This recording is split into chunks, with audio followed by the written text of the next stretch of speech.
नमस्कार, मैं हूं आपके साथ रंजना श्रीवास्तव। स्वागत है आपका अपने उत्तराखंड में। बुलेटिन का आगाज करेंगे। मुख्यमंत्री पुष्कर सिंह धामी ने मोतरोवाला में प्रधानमंत्री के मन की बात कार्यक्रम को सुना। 171वां संस्करण सुना। उन्होंने इसे प्रेरणादायक बताते हुए कहा कि ये मंच एक नवाचार, स्टार्टअप और आत्मनिर्भर भारत के प्रयासों को पहचान दिला रहा है।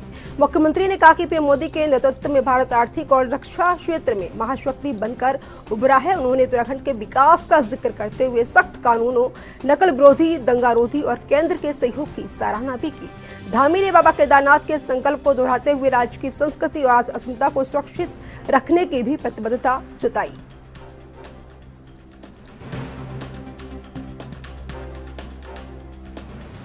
किसी भी महीने इस संवाद को ब्रेक नहीं होने दिया, इस संवाद को टूटने नहीं दिया, अनवरत रूप से इस संवाद को रखा।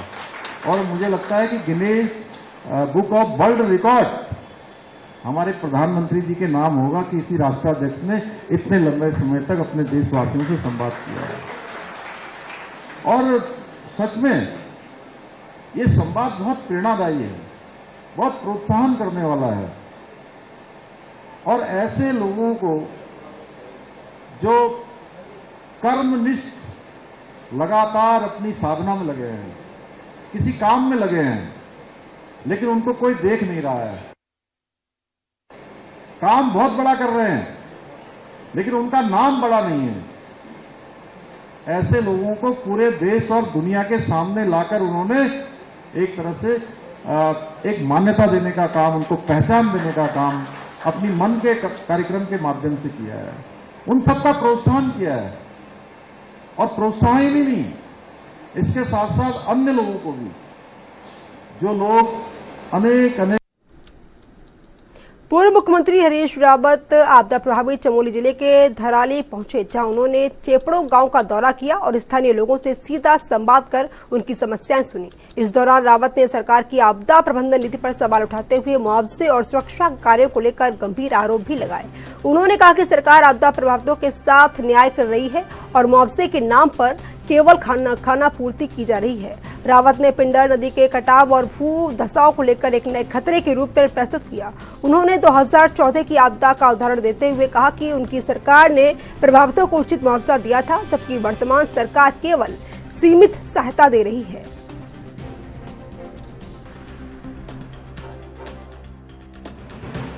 थी कि सरकार एक आध महीने के अंदर तत्काल अहेतुक सहायता देगी और हमें ये भी उम्मीद थी कि सरकार जो है इन लोगों के जिनके व्यवसाय खत्म हो गए हैं उनकी भी मदद करेगी, मृतकों के परिवारों की मदद करेगी, घर बनाने में लोगों की मदद करेगी, रास्ते बनाने में मदद करेगी।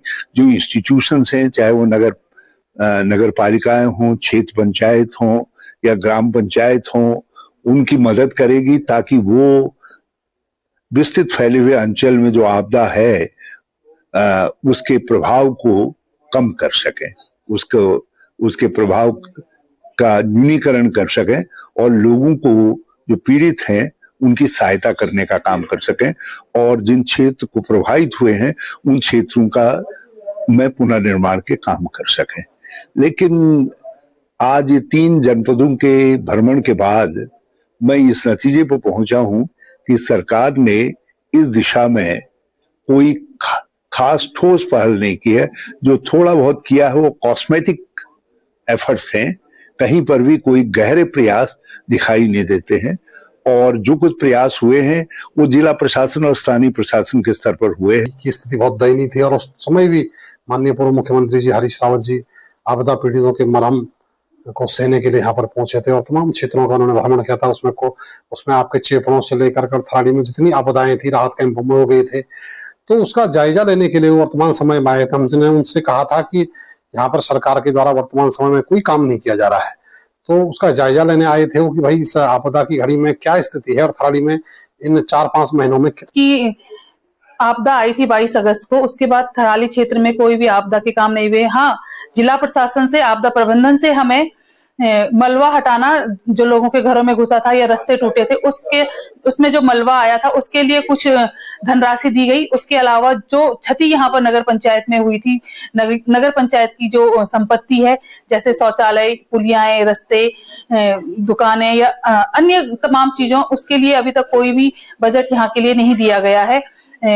यहाँ पर स्थिति जस की तस बनी हुई है। हमारे एस्टिमेट जिला कैबिनेट मंत्री गणेश जोशी ने हाथी बड़कला बूथ 69 में कार्यकर्ताओं संग पीएम मोदी की मन की बात का 133वां संस्करण सुना। इस दौरान प्रधानमंत्री ने विज्ञान, नवाचार और आत्मनिर्भर भारत की उपलब्धियों पर भी चर्चा की। जोशी ने इसे प्रेरणा का सशक्त स्रोत बताते हुए कहा कि यह कार्यक्रम सूचना के साथ साथ जन जागरूकता और सशक्तिकरण का प्रभावी मंच है। इस दौरान उन्होंने जनता से आह्वान किया कि वे नियमित रूप से इस कार्यक्रम से जुड़े और राष्ट्र निर्माण में अपनी सक्रिय भागीदारी सुनिश्चित कर विकास की मुख्यधारा का हिस्सा बने।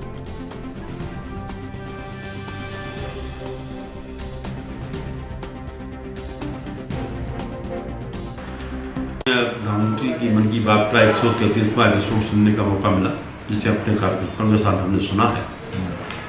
और जितनी बार आप मन की बात सुनते हैं, कुछ ऐसे नए विषयों की जानकारी हमको होती है जो हमें पहले नहीं होती।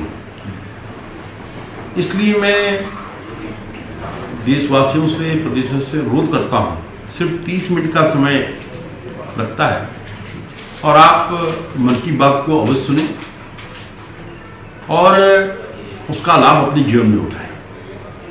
यही मैं लोगों से निवेदन करना चाहूँगा, क्योंकि मैंने जितनी बार भी मन की बात सुनी है, कुछ ऐसे विषय जिनको हम तक नहीं जानते, आज तक नहीं जानते थे, हमारे जानते।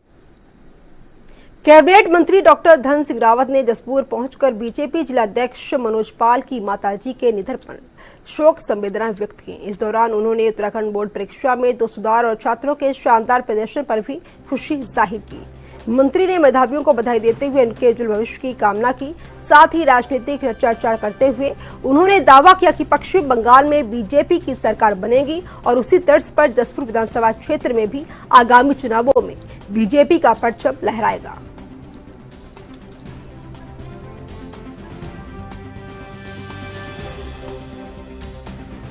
बोर्ड परीक्षाओं का रिजल्ट घोषित किया गया है और बड़ी बात यह है कि इस बार हमारे पूरे प्रदेश में पिछली बार की तुलना में 2% बच्चे ज़्यादा पास हुए और उससे बड़ी बात यह है कि हमारे बागेश्वर ज़िले में हाई स्कूल में भी और इंटरमीडिएट में भी दोनों जगह टॉप 1 पे बागेश्वर जिला रहा है। तीसरी बड़ी बात ये रही रिजल्ट में कि इस बार 30% से ज़्यादा बच्चे हमारे फर्स्ट क्लास पास हुए हैं। 75% से ज़्यादा लगभग 8% बच्चों की नंबर आ रखे। और आज मैंने सभी बच्चों से भी बात की है। जो टॉपर बच्चा था हमारा हाई स्कूल का, मैं उसके घर भी गया था।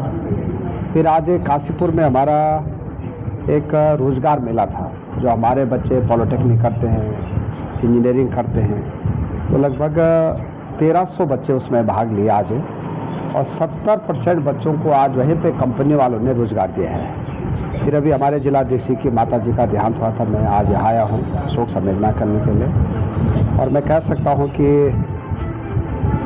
इस बार चूँकि मैं बंगाल में 5 महीने तक बंगाल के चुनाव में था, प्रथम चरण का चुनाव वहाँ संपन्न हो गया है। इस बार बंगाल में भी कमल खिलने जा रहा है। कि मैंने कहा आपको कि जब बंगाल में कमल खिलेगा तो जसपुर में तो खिलेगा। जब बंगाल में खिल सकता है तो जसपुर में क्यों नहीं खिल सकता। केदारनाथ धाम की यात्रा को सुगम और सुरक्षित बनाने हेतु जिला प्रशासन पूरी तरह मुस्तैद है। हाल ही में जिलाधिकारी विशाल मिश्रा और एसपी निहारिका तोमर ने संयुक्त रूप के साथ व्यवस्थाओं का स्थलीय निरीक्षण किया। सुरक्षा के मद्देनजर धाम में पुलिस बल के साथ पीएसी, सीएपीएफ और एटीएस की तैनाती की गई है। किसी भी आपदा स्थिति से निपटने के लिए एसडीआरएफ, एनडीआरएफ और फायर सर्विस की भी टीमें तैनात की गई हैं। बीडीएस द्वारा सघन चेकिंग अभियान चलाया जा रहा है ताकि श्रद्धालुओं की सुरक्षा में कोई चूक न हो।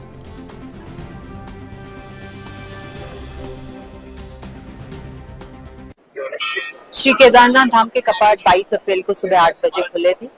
हमारे द्वारा यहाँ पे समुचित मात्रा में पुलिस बल को व्यवस्थापित किया गया है। पुलिस बल के साथ साथ यहाँ पे पीएसी, सीएपीएफ की फोर्स तैनात है और साथ ही हमारी फायर SDRF की टीम्स हैं और हमारे ATS और जो हमारा BDS है वो भी लगातार यहाँ पे सघन चेक इन अभियान चलाए रहे हैं। पहले दिन करीब 38,000 लोगों को यहाँ पर दर्शन कराया गया। दूसरे दिन भी 25,000 से ज्यादा लोग श्रद्धालु यहाँ पर दर्शन करके गए हैं। प्रातः 5 बजे से लगातार 12 बजे तक सभी लोगों को सुगम दर्शन कराए गए हैं और आज तीसरा दिन है यहाँ पर आज सुबह प्रातः 5 बजे से लगातार दर्शन कराए गए। माननीय मुख्यमंत्री महोदय का निर्देश है कि चारधाम यात्रा में किसी भी तीर्थयात्री को किसी तरीके की सुविधा ना हो। इसी के क्रम में आज हेलीपैड पर मेरे द्वारा निरीक्षण किया गया। वहां पर साफ सफाई देखी गई, कुछ जगह गंदगी थी उसको साफ करने निर्देशित किए गए। महिला पुलिस बल और डिप्लॉय करने के निर्देशित किए गए। इसके साथ ही साथ वहां पर जो श्रद्धालु आए थे, जो तीर्थयात्री आए थे, उनसे बात की गई, उनका फीडबैक भी लिया गया, उनके द्वारा कुछ सुझाव दिए गए हैं, उसको भी हम लोग इम्प्लीमेंट कर रहे हैं। तो हेलीपैड उत्तराखंड कांग्रेस प्रदेश अध्यक्ष गणेश गोदियाल ने पूर्व मुख्यमंत्री हेमवती नंदन बहुगुणा की 107वीं जयंती पर उन्हें भावभीनी श्रद्धांजलि अर्पित की। कांग्रेस मुख्यालय में आयोजित कार्यक्रम में गोदियाल ने बहुगुणा को एक दूरदर्शी और जनहितैषी नेता बताया, जिनके सिद्धांत आज भी प्रासंगिक है। उन्होंने कहा कि बहुगुणी का जीवन नई पीढ़ी के लिए प्रेरणा स्रोत है और उन्होंने हमेशा जनहित को राजनीति में केंद्र में रखा है। इस मौके पर उपस्थित कार्यकर्ताओं ने उनके बताए मार्ग पर चलने और उनके आदर्शों को आत्मसात करने का भी संकल्प लिया।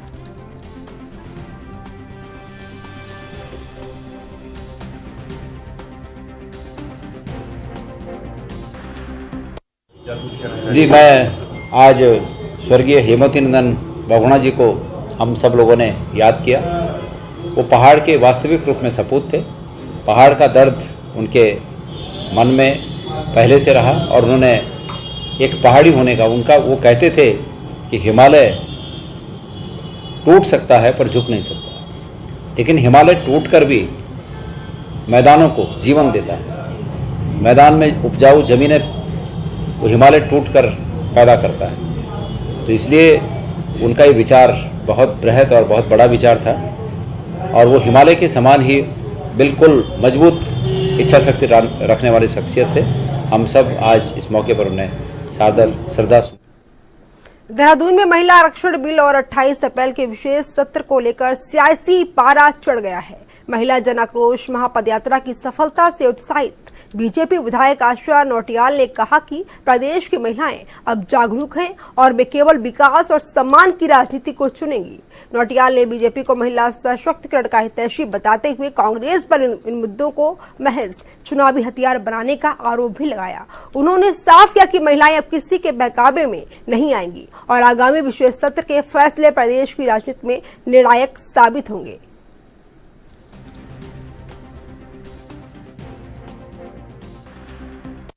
देखिए, मैं सबसे पहले तो अपने देश के यशस्वी प्रधानमंत्री आदरणीय मोदी जी का मातृशक्ति की ओर से बहुत बहुत धन्यवाद करती हूँ कि महिलाओं की इस बहुप्रतीक्षित मांग को उन्होंने 3 दिन के विशेष सत्र के माध्यम से रखने का और पास करने का जो प्रयास किया है, और उसमें जिस तरह से कांग्रेस पार्टी ने उस बिल को पास नहीं होने पर जो खुशी मनाई, मेजों को थपथपा करके, वो उनका चाल चरित्र और चेहरा उन्होंने बताने का काम किया है।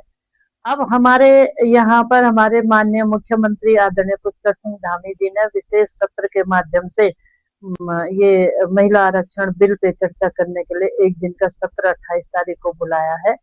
तो उसमें हम लोग सभी बात रखेंगे कि ये क्यों जरूरी है, महिलाओं को क्यों कांग्रेस महिलाओं के इस बिल पर विरोध कर रही है, और विरोध करने के बाद पास न होने के बाद जो खुशी मना रही है, इसका कारण क्या है, ये उनको। वक्त हो चला है एक छोटे से ब्रेक का।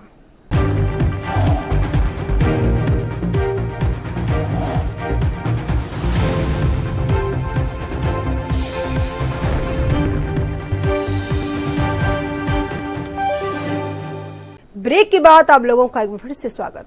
खबरों में आगे बढ़ेंगे। पौड़ी जिले के इंटर कॉलेज पोखरीखेत की छात्रा महक गोसाई ने इंटरमीडिएट परीक्षा में 96% अंकों के साथ प्रदेश में 7वां स्थान हासिल किया है। बायोलॉजी में 100 अंक हासिल करने वाली महक डॉक्टर बनना चाहती हैं। वर्ष 2017 में पिता के निधन के बाद उनकी मां आशा कार्यकर्ता ने कड़े संघर्ष के बीच उन्हें पढ़ाया लिखाया। विद्यालय के प्रधानाचार्य ने महक की मेहनत को सराहा। वहीं इस स्कूल की गौरी रौतेला ने भी 85.8% अंक पाए। पौड़ी जिले का बोर्ड परिणाम भी सुधरा है, जहां स्कूल में 90.65% और इंटरमीडिएट में 84.56% छात्र उत्तीर्ण हुए हैं। आप सभी को मेरा प्रणाम। मेरा नाम महक है। मैं ग्राम सिमतोली पट्टी खादसी और ब्लॉक पाबो और जिले पौड़ी गढ़वाल की एक जनता इंटर कॉलेज पोखरीखेत की एक छात्रा हूँ। मैंने कक्षा 12वीं में 96% और उत्तराखंड स्टेट में 7वीं रैंक प्राप्त की है। मेरे इस छोटे से प्रयास पे मेरे टीचर्स ने, मेरी फैमिली ने और मेरे फ्रेंड्स ने मुझे बहुत सपोर्ट किया है। मैं उन सभी का दिल से धन्यवाद करती हूँ और अब सबसे पहले अपने मम्मी और अपने टीचर्स का बहुत बड़ा धन्यवाद करती हूँ कि उनके अंडर रहकर ही मैंने जो ये आज सफलता पाई है, सब उनके अंडर ही पाई है, तो मैं उन्हें बहुत बड़ा थैंक यू कहना चाहती हूँ। तो मेरी माता जी है, एक आशा कार्यकर्ता है और हमारी पोखरीखेत मार्केट में एक छोटी सी जो है दुकान भी है।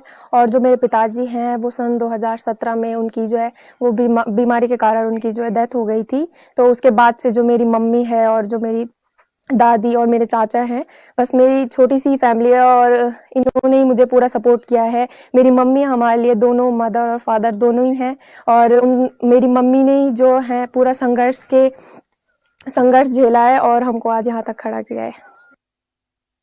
जिला पंचायत सदस्य नईम प्रधान ने अपने समर्थकों के साथ ऊधम सिंह नगर के जसपुर भगवंतपुर रोड स्थित विद्युत वितरण खंड कार्यालय का घेराव किया। ये घेराव अघोषित बिजली कटौती को लेकर किया गया है, जो शाम 6 बजे से रात 12 बजे तक हो रही थी। प्रधान ने अधिशासी अभियंता गोविंद सिंह कार्की के गैर मौजूदगी में उनके प्रतिनिधि को एक मांग पत्र सौंपा, जिसमें बिजली कटौती को रोकने की मांग की गई। मीडिया से बातचीत करते हुए उन्होंने नईम प्रधान ने चेतावनी दी कि अगर ये समस्या जल्द हल हुई नहीं तो वे पुनः कार्यालय में आकर तालाबंदी करेंगे।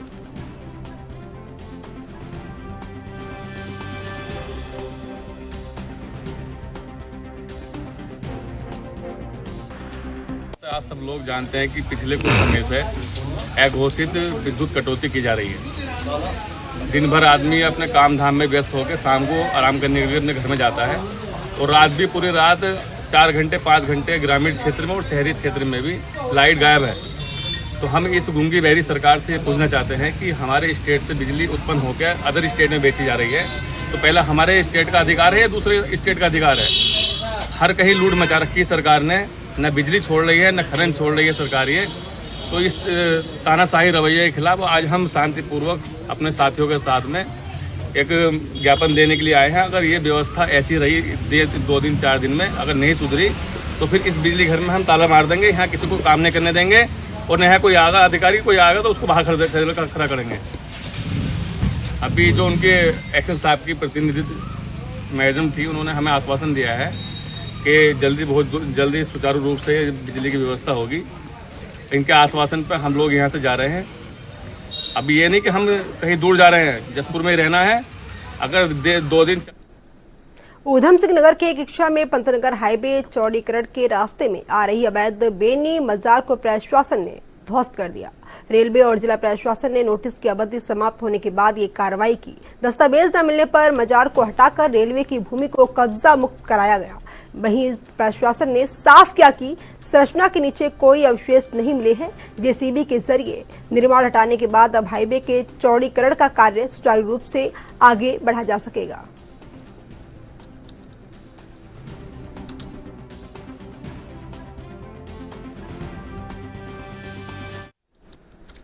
कोतवाली डोईवाला पुलिस ने डोईवाला क्षेत्र में एक सार्वजनिक स्थानों, सड़क किनारे और गाड़ियों में शराब पीने और पिलाने वालों के खिलाफ चेकिंग अभियान चलाया। इस दौरान पुलिस ने 14 व्यक्तियों को पकड़ा और उन्हें थाने लाकर पूछताछ की। पूछताछ के बाद सभी को सख्त हिदायत दी गई और पुलिस अधिनियम के तहत कार्रवाई करते हुए जुर्माना वसूला गया।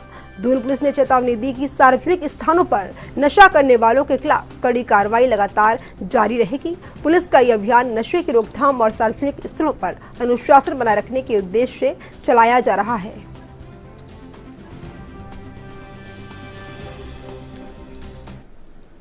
एसपी उत्तरकाशी कमलेश उपाध्याय ने पुलिस मुख्यालय द्वारा आवंटित 5 आधुनिक बुलेट मोटरसाइकिलों की विधिवत पूजा अर्चना के बाद उत्तरकाशी पुलिस लाइन से रवाना किया। ये मोटरसाइकिलें विशेष रूप से गंगोत्री और यमुनोत्री यात्रा मार्गों पर तैनात की जाएंगी, जहां दुर्गम और संवेदनशील क्षेत्रों में पुलिस तत्काल प्रतिक्रिया देगी। वहीं एसपी ने बताया कि इन मोटरसाइकिलों में एल्कोमीटर, लाउड हेलर, जीपीएस, सायरन और फ्लैश लाइट्स जैसी आधुनिक सुविधाएं हैं, जो यातायात नियंत्रण और भीड़ प्रबंधन, दुर्घटनाओं और आपात स्थितियों में पुलिस की सहायता करेंगी। एसपी ने श्रद्धालुओं से यातायात नियमों का पालन करने और पुलिस प्रशासन का सहयोग करने की भी अपील की।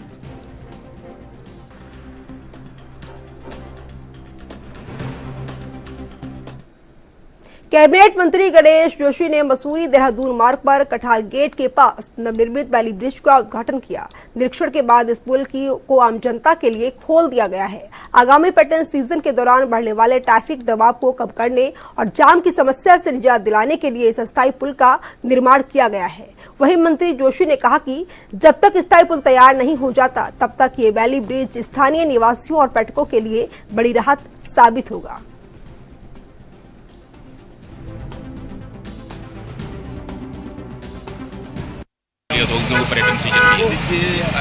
16 सितंबर को जो भीषण आपदा आई थी,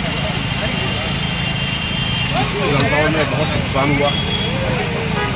मसूरी का संपर्क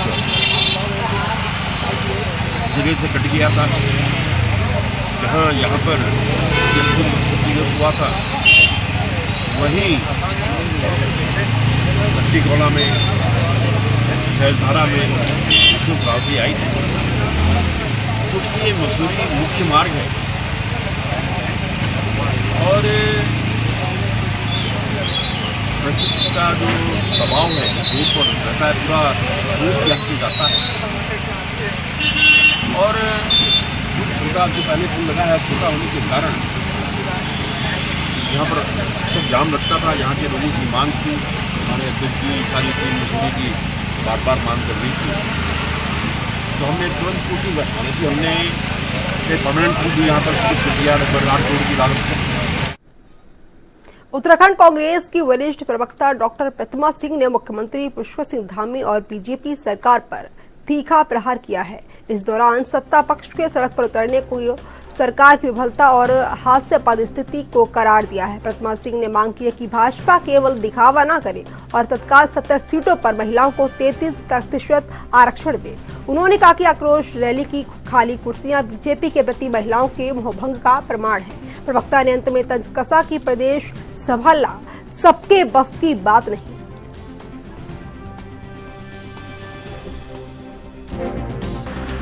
शर्म की बात है और बड़ा हास्यास्पद है ये, और मुझे लगता है इतिहास में पहली बार ऐसा हो रहा होगा कि सत्ता में बैठे हुए जो पार्टी है, जो सरकार चला रहे हैं, लोग वो विपक्ष के खिलाफ सड़कों पर नजर आ रहे हैं। ये साफ साफ पता चलता है कि जो सत्ता है वो गलत हाथों में है और सरकार चला नहीं पा रहे हैं प्रदेश के मुखिया। तो मैं कहना चाहूंगी धामी जी, सरकार चलाना सबके बस की बात नहीं है। आप कुर्सी छोड़ दीजिए और कांग्रेस को इस प्रदेश को सौंपने का कार्य करिए, क्योंकि आप सत्ता में बैठे हैं।